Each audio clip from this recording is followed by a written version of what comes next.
Good evening to all of you. आज आपण redox रिएक्शन्समध्ये oxidation reactions आणि रिडक्शन्स रिएक्शनची जी डेफिनेशन आहे हे थर्ड कन्सेप्टवर समजून घेणार आहोत. ते म्हणजे ऑक्सिडेशन नंबर कन्सेप्ट किंवा ऑक्सिडेशन स्टेट कन्सेप्ट.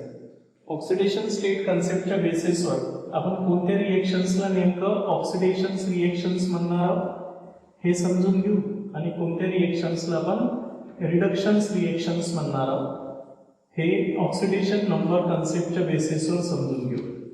आता ऑक्सिडेशन नंबर कन्सेप्ट हा जो कन्सेप्ट आहे हा समजून घेण्यासाठी सुरुवातीला आपण ऑक्सिडेशन स्टेट ही जी ऑक्सिडेशन स्टेट मीन्स काय किंवा ऑक्सिडेशन नंबर म्हणजे ऍक्च्युअली आहे काय हे समजून घेऊ आपण पहिल्यांदा, आणि मग ऑक्सिडेशन नंबरच्या बेसिसवर ऑक्सिडेशनची डेफिनेशन्स आणि रिडक्शनची डेफिनेशन्स क्लिअर करू.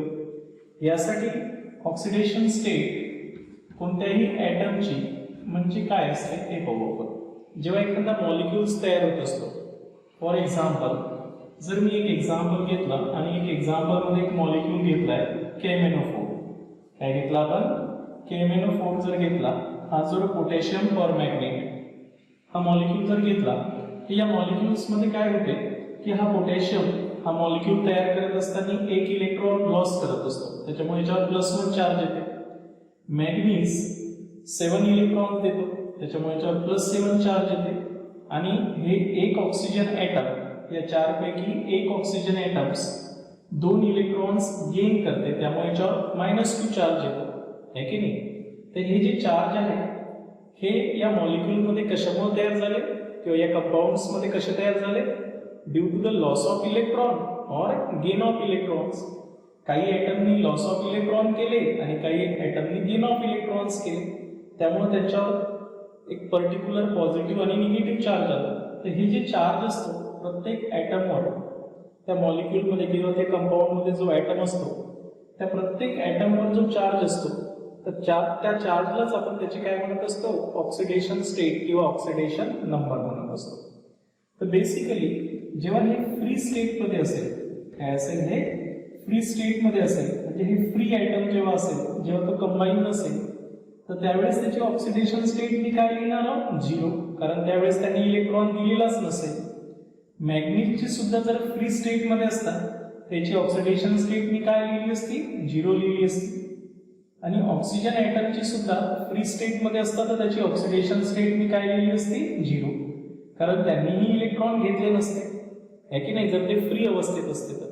पण जेव्हा तो कंपाऊंड तयार करते म्हणजे दुसऱ्या ॲटम सोबत कंबाईन होते त्यावेळेस एक तर तो लॉस ऑफ इलेक्ट्रॉन करल आणि गेन ऑफ इलेक्ट्रॉन्स करल.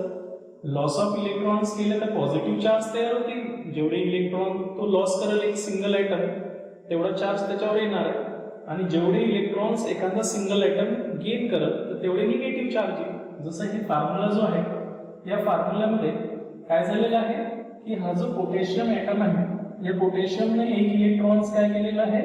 लॉस केलेला आहे, आणि त्याच्यामुळे त्याच्यावर +1 चार्ज आला. या मॅग्नीजने काय केलेलं आहे? 7 इलेक्ट्रॉन्स लॉस केले, म्हणून त्याच्यावर 7 चार्ज आलेला आहे. टोटल 8 इलेक्ट्रॉन्स लॉस झाले. तर हे 8 इलेक्ट्रॉन्स कोणी घेतलेले आहे? या 4 ऑक्सिजन ॲटम्सने. हे जे 4 ऑक्सिजन ॲटम्स आहेत यांनी हे 8 इलेक्ट्रॉन्स घेतलेले आहेत. प्रत्येक ऑक्सिजन ॲटम्सनी 2 इलेक्ट्रॉन्स घेतलेले आहेत, आणि त्याच्यामुळं या प्रत्येक ऑक्सिजन ॲटमवर आपण -2 चार्ज दिलेला आहे. ठीक आहे. तर हे जे चार्ज असते आहे की नाही त्या ॲटमवर, जेव्हा तो कंपाऊंड अवस्थेत असते किंवा कंबाईन अवस्थेत असते due to the loss of electron और गेन ऑफ इलेक्ट्रॉन्समुळे तयार झालेला असतो, त्या चार्जलाच आपण काय म्हणत असतो? ऑक्सिडेशन स्टेट म्हणत असतो. बरोबर आहे. आणि म्हणून याची डेफिनेशन्स काय द्यायची आहे? The charge carried by the atom. काय असतो? हा चार्ज असतो. या फॉर्म्युलावरूनच याची डेफिनेशन्स करणार आहोत आपण. Charge carried by an atom, by an atom. या ॲटमवर जो चार्ज असतो है ना, when it is in compound state, जेव्हा तो कसा असेल? When it is in compound form, जेव्हा तो कंपाऊंड फॉर्म मध्ये असेल, है की नाही? Compound form. लक्षात आलं? Charge carrying by an atom when it is in compound form which is due to, आणि ही कशामुळे तयार झालं आहे, which is due to loss of electrons और gain of electrons, loss of electron और gain of electrons is called oxidation number, किंवा oxidation number or oxidation state of that atom, है की नाही. म्हणून तुम्हाला डेफिनेशन स्टार्ट करायची गरजच नाही. The charge carried by an atom when it is in compound form, जेव्हा तो कंपाऊंड फॉर्म मध्ये असेल, which is due to the loss of electrons or gain of electrons is called as oxidation number. इथे लिहितो मी number, oxidation number. तर ही झाली oxidation नंबरची काय डेफिनेशन्स, आहे की नाही. अशा प्रकारे आपण ऑक्सिडेशन नंबरची डेफिनेशन्स करू. म्हणून सांगितलेलं आहे की the charge carried by an atoms in its compound form, it is due to the loss of electrons or gain of electrons is called as oxidation state किंवा oxidation number. आता oxidation state हे जे free item असतात तर यांची oxidation state 0 राहणार आहे, कारण हे इलेक्ट्रॉन्स देणारही नाही आणि इलेक्ट्रॉन्स घेणारही नाही.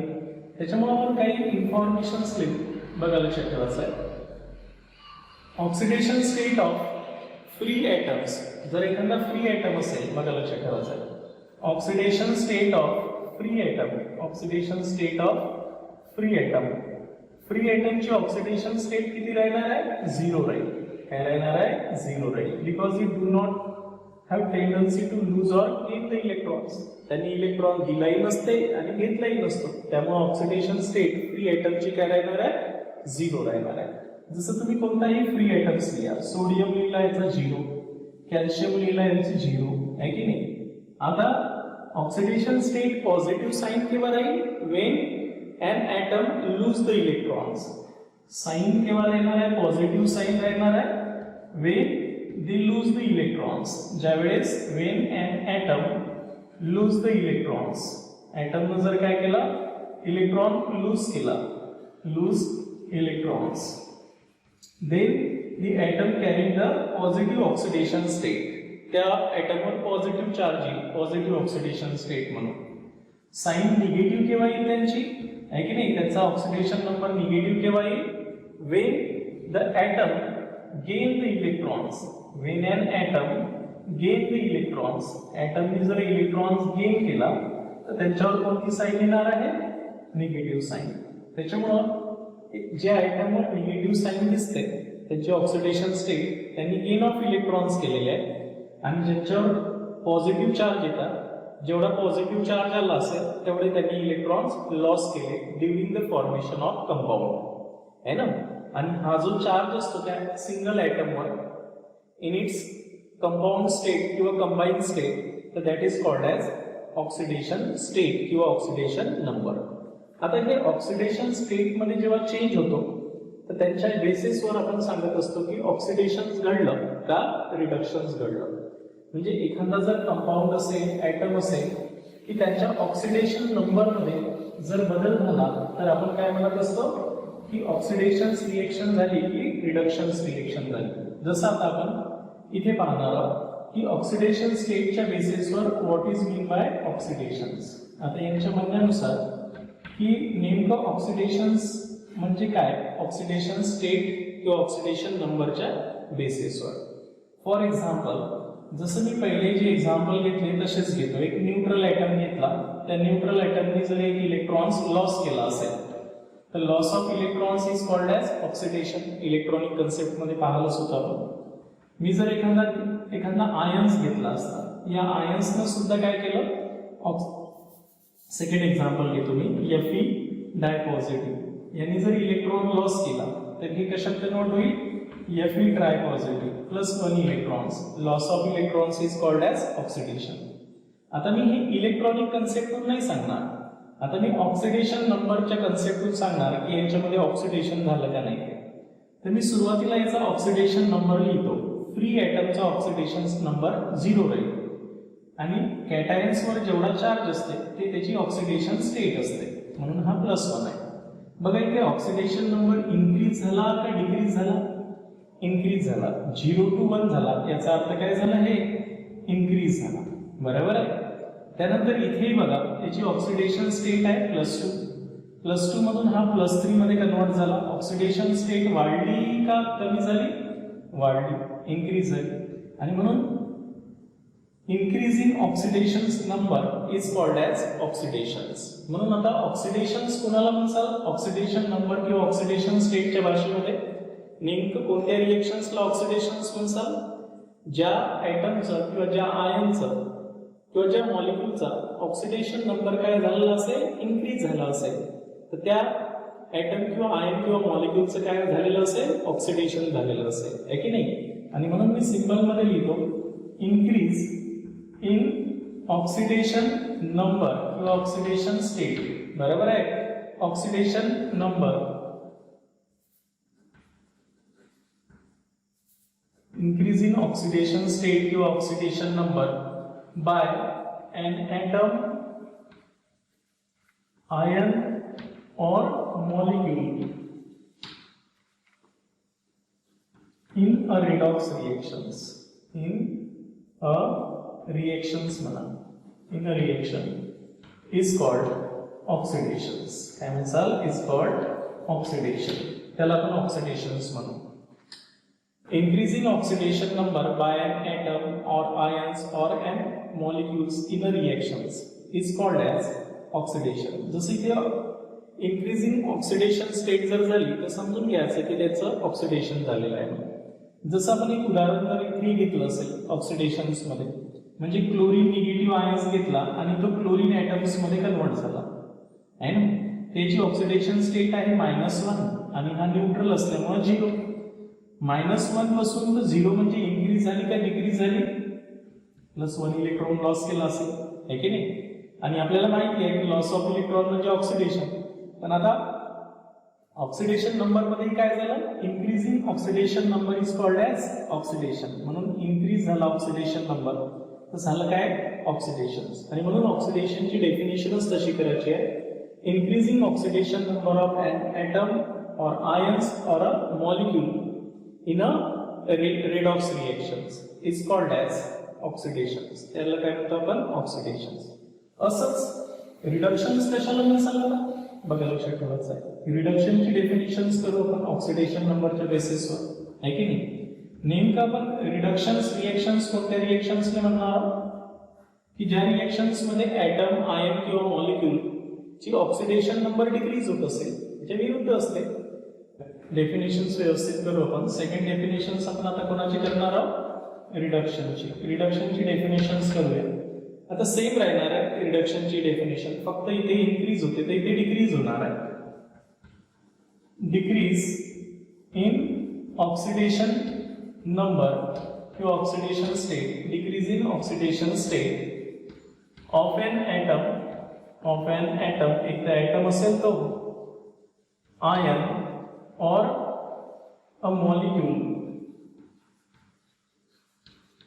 In the redox reactions. In the redox reactions is called as, है की नाही? त्याला आपण काय म्हणू? रिडक्शन्स. आता डिक्रीज इन ऑक्सिडेशन स्टेट किंवा oxidation number of an atom, ion और molecule is called as redox. In a redox reaction is called as reductions. आता बघा डिक्रीज इन ऑक्सिडेशन नंबर कसा होणार आहे हे पाहून घेऊ आपण. जसं फॉर एक्झाम्पल एक न्यूट्रल ॲटम आहे. या न्यूट्रल ॲटम्सना जर एक इलेक्ट्रॉन्स काय केलाय? घेतला, तर त्याला काय म्हणतो आपण? गेन ऑफ इलेक्ट्रॉन्सला रिडक्शन्स. हा सोडियम किंवा क्लोरीन ॲटम आहे. या क्लोरीन ॲटमने एक इलेक्ट्रॉन जर गेन केला तर हा कशात कन्वर्ट होईल? क्लोरीन निगेटिव्ह मध्ये, आहे की नाही? त्याची ऑक्सिडेशन स्टेट 0 आहे, याची आहे -1. आता 0 to -1 इन्क्रीज झाला का डिक्रीज झाला? डिक्रीज झाला. आणि म्हणून आपण काय म्हणतो? Decrease. Decrease in oxidation number, oxidation number यांचा काय झाला? डिक्रीज झाला.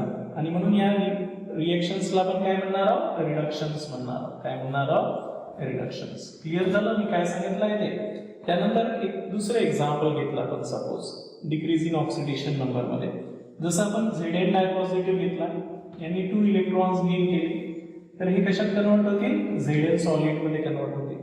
तर नॅचरली गेन ऑफ इलेक्ट्रॉन्स म्हणजेच काय असते, रिडक्शन. आता मी ऑक्सिडेशन नंबरच्या बेसिसवर पाहतो, त्याची ऑक्सिडेशन स्टेट +2 आहे आणि न्यूट्रल फ्री एटमची ऑक्सिडेशन स्टेट 0. त्याच्यामुळे इन्क्रीज झाली का डिक्रीज झाली, डिक्रीज झाली, बरोबर आहे. +2 टू 0 झाली, याचा अर्थ हे डिक्रीज झाली. आणि म्हणून डिक्रीज इन ऑक्सिडेशन नंबर किंवा oxidation state is called as reductions, आहे की नाही. सिंपल गोष्टी आहेत की रिडॉक्स रिएक्शन्स मध्ये एखाद्या ॲटम, आयन किंवा मॉलिक्यूलची ऑक्सिडेशन नंबर जर डिक्रीज झाला तर समजून घ्यायचं की ते रिडक्शन झालेलं आहे, बरोबर आहे. त्याच्यामुळं आपण या ऑक्सिडेशन नंबर किंवा ऑक्सिडेशन स्टेट या कन्सेप्टच्या बेसिसवर आपण रिडक्शन आणि ऑक्सिडेशन समजून घेतलंय. आता नेमकं या कन्सेप्टच्या बेसिसवर रिडॉक्स रिएक्शन्सचं एक एक्झाम्पल समजून घेऊ. बघा, लक्षात ठेवायचं आहे की याच याच्यावर एक रिडॉक्स रिएक्शनचं एक्झाम्पल समजून घेऊ. What is mean by redox reactions. याच्या म्हणण्यानुसार रिडॉक्स रिएक्शन्स म्हणजे कोणती रिएक्शन्स असणार आहे, कोणाच्या म्हणण्यानुसार ऑक्सिडेशन नंबर कन्सेप्टच्या बेसिसवर, आहे की नाही. The reactions in which increasing oxidation number and decreasing oxidation number simultaneously in a redox reactions, है की नहीं. ज्या redox reactions मध्ये increasing oxidation number and decreasing oxidation number हे simultaneously होत असेल तर that reaction is called as redox reactions on the basis of oxidation number concept. ठीक है. फॉर एक्झाम्पल आपण एक एक्झाम्पल घेऊ आणि आपण क्लिअर करू की increasing and decreasing oxidation number in a redox reactions simultaneously जे होत असते त्याला आपण रिडॉक्स रिएक्शन्स म्हणणार आहोत. जसं फॉर एक्झाम्पल आपलं जे एक्झाम्पल आहे Zn solid plus Cu dipositive aqueous gives rise to Zn dipositive aqueous plus Cu solid. तर या एक्झाम्पलमध्ये बघा, आपण कोणाचं ऑक्सिडेशन झालं आणि कोणाचं रिडक्शन झालं हे ऑक्सिडेशन नंबरवर समजून घेऊ. याचा ऑक्सिडेशन नंबर 0 असेल, फ्री ॲटम आहे, चार्ज जेवढे असेल एखाद्या आयन्सवर तर ते त्याची ऑक्सिडेशन स्टेट असते. याची ऑक्सिडेशन स्टेट आहे +2, यांची ऑक्सिडेशन स्टेट आहे +2 आणि यांची ऑक्सिडेशन स्टेट आहे 0, फ्री ॲटम असल्यामुळे. आता झेडएनचं कन्व्हर्शन्स पहा, ऑक्सिडेशन नंबर इन्क्रीज झाला का, ऑक्सिडेशन नंबर किंवा ऑक्सिडेशन स्टेट जर काय होत असेल, इन्क्रीज होत असेल, ऑक्सिडेशन स्टेट इन्क्रीज होत असेल तर त्याला काय म्हणतो आपण, ऑक्सिडेशन, आहे की नाही. म्हणजे लॉस ऑफ इलेक्ट्रॉनच झालेला आहे ऍक्च्युली. आणि ऑक्सिडेशन स्टेट इथे +2चं काय झालेलं आहे माहिती आहे का, +2चं कन्व्हर्शन झालेलं आहे 0 म्हणजे ही डिक्रीज झाली. म्हणजे इथे आपण काय म्हणतो, oxidation state decreases, oxidation state decrease झाली, आहे की नाही, डिक्रीजेस. आणि यालाच आपण काय म्हणत असतो, रिडक्शन्स, है ना. म्हणजे एकाची ऑक्सिडेशन स्टेट वाढणार आहे आणि दुसऱ्याची ऑक्सिडेशन स्टेट कमी होणार आहे, याला सुद्धा आपण रिडॉक्स रिएक्शन म्हणत असतो. The reactions in which increasing oxidation state किंवा oxidation number and decreasing oxidation number take place simultaneously is also called as redox reactions on the basis of oxidation state किंवा ऑक्सिडेशन नंबर कन्सेप्ट. दुसरे उदाहरण घेऊ शकतो आपण. इथे काय झालंय, झिंकचं Zn डायपॉझिटिव्ह मध्ये कन्व्हर्शन झालं, म्हणजे बेसिकली हाफ रिएक्शन्स लिहितो म्हटलं तर Znचं conversion Zn dipositive +2 electron, loss of electrons म्हणजे नेमकं काय झालं, ऑक्सिडेशन हाफ रिएक्शन झाली ही, बरोबर आहे. आणि इथे ऑक्सिडेशन नंबर 0चा काय झालाय +2 म्हणजे increasing oxidation number is called as oxidation. असं जी दुसरी हाफ रिएक्शन्स आहे त्यामध्ये काय झालंय, कॉपर डायपॉझिटिव्हनी 2 इलेक्ट्रॉन्स गेन केले आणि तो कशात कन्वर्ट झाला, कॉपर मध्ये कन्वर्ट झाला. याला आपण काय म्हणत असतो, रिडक्शन हाफ रिएक्शन्स. आणि ही oxidation half reaction plus reduction half reactions म्हणजेच redox reactions. Zn Cu dipositive gives rise to Zn dipositive plus Cu. So this is called as redox reactions. In this way we can explain the redox reactions on the basis of oxidation number or oxidation state concept. पण आता आपण oxidation number exactly कोणत्या ॲटमचा oxidation number किती द्यायचा यांचे काही rules बनवलेले आहेत. त्याच्यामुळे सुरुवातीला आपण ऑक्सिडेशन नंबर चे रूल समजून घेणं आवश्यक आहे जर आपल्याला क्लिअर अंडरस्टँडिंग करायचं असेल तर. इथे तर सिंपल आहे, जेव्हा तो आपण एखादा मॉलिक्युलर फॉर्म मध्ये असेल तर त्याचा ऑक्सिडेशन नंबर कसा काढायचा ते यायला पाहिजे. तर इथपर्यंत लक्षात आलं तुम्हाला की आपण तिन्ही कन्सेप्टच्या नुसार ऑक्सिडेशन आणि रिडक्शन्स कशाला म्हणायचं हे समजून घेतलं आणि या तिन्ही कन्सेप्टच्या म्हणण्यानुसार नेमकं रिडॉक्स रिएक्शन्स म्हणजे होते काय ते समजून घेतलंय. बरोबर आहे. बरेचसे एक्झाम्पल सॉल्व्ह केले की लक्षात येऊन जाईल की नेमकं कोणाचं ऑक्सिडेशन होणार आहे आणि कोणाचं रिडक्शन्स होणार आहे. क्लिअर झालं इथपर्यंत. आता आपण ऑक्सिडायझिंग एजंट आणि रिड्युसिंग एजंट, ऑक्सिडायझर किंवा रिड्युसर म्हणतो आपण त्याला, ऑक्सिडायझिंग एजंट आणि रिड्युसिंग एजंट हे समजून घेणार आहोत नेक्स्ट पॉइंट. त्याआधी आपण काही जे रिएक्शन्स आहेत त्या रिएक्शन समजून घेऊ ज्यांच्यामध्ये कोणाचं ऑक्सिडेशन झालं आणि कोणाचं रिडक्शन झालं हे आपल्याला पहिल्यांदा क्लिअर झालं पाहिजे. तर काही एक्झाम्पल देतो मी आणि आपण क्लिअर करू की यांच्यामध्ये कोणाचं ऑक्सिडेशन झालं आणि कोणाचं रिडक्शन झालं ऑक्सिडेशन नंबरच्या बेसिसवर, आणि हाफ इलेक्ट्रॉन रिएक्शन्सही लिहून दाखवू आपण त्यांच्या, म्हणजे तुम्हाला थोडक्यात माहिती होऊन जाईल की कोणाचं ऑक्सिडेशन होऊन राहिलं आणि कोणाचं रिडक्शन होऊन राहिलं. ती प्रॅक्टिस करणं आवश्यक आहे आपल्याला. ठीक आहे.